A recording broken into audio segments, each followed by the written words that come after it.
কেন্দ্রীয় ব্যাংকের startup investment কোম্পানির বোর্ড সভা ও গভর্নরের সঙ্গে বিএবির বৈঠকের বিস্তারিত জানাতে যুক্ত হচ্ছে আমাদের সহকর্মী ওয়ালিদ সাকিবের সঙ্গে।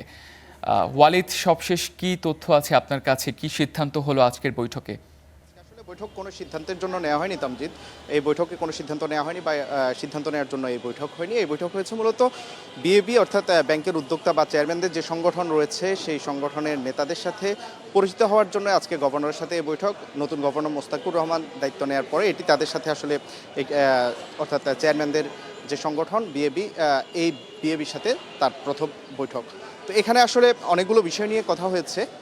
বিশেষ করে তারা বলছেন যে বিশেষ করে দুর্বল ব্যাংকগুলোর ইস্যুতে কথা হয়েছে, দুর্বল ব্যাংকগুলোকে কিভাবে সবল করা যায় সেসব ইস্যুতে কথা হয়েছে বলে আমাদেরকে বিএবির যিনি চেয়ারম্যান রয়েছেন আব্দুল্লাহ শিকদার তিনি আমাদেরকে জানিয়েছেন। তিনি একই সাথে ঢাকা ব্যাংকেরও চেয়ারম্যান, আর অন্যান্য বেশ কয়েকটি ব্যাংকের চেয়ারম্যানরা এখানে উপস্থিত ছিলেন, বিএবির অন্যান্য নেতৃবৃন্দ এখানে উপস্থিত ছিলেন।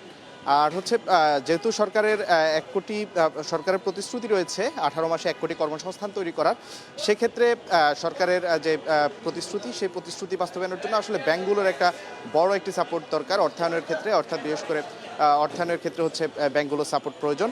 তো সেক্ষেত্রে হচ্ছে কিভাবে এই ধরনের দেখছেন যে গভর্নর বৈঠক শেষে আসলে গভর্নর এখন বের হচ্ছেন বাংলাদেশ ব্যাংক থেকে। তিনি বিএবির সাথে কিছুক্ষণ আগেই আসলে বৈঠক করেছেন, আমরা একটু দেখানোর চেষ্টা করেছিলাম আপনাদের। তো উনি মাত্রই বের হচ্ছেন। আর যে বিষয়টি রয়েছে যে এর আগে স্টার্টআপ ইনভেস্টমেন্ট কোম্পানি নামে একটি ভেঞ্চার ক্যাপিটাল আছে, সেই কোম্পানির সাথেও বৈঠক করেছিলেন। তারাও কিন্তু তাদের সাথে একই বিষয় নিয়ে, অর্থাৎ 1 কোটি কর্মসংস্থান কীভাবে করা যায় সেই বিষয়ে বিস্তারিত রোডম্যাপ গভর্নর চেয়েছেন বলে আমাদেরকে জানিয়েছেন। এই ছিল আমার কাছে বাংলাদেশ ব্যাংক থেকে স্টার্টআপ ভেঞ্চার ক্যাপিটাল এবং হচ্ছে যে বিএবির সাথে বৈঠক ছিল সেই বৈঠকের সব শেষ। তামজিদ, ধন্যবাদ ওয়ালিদ।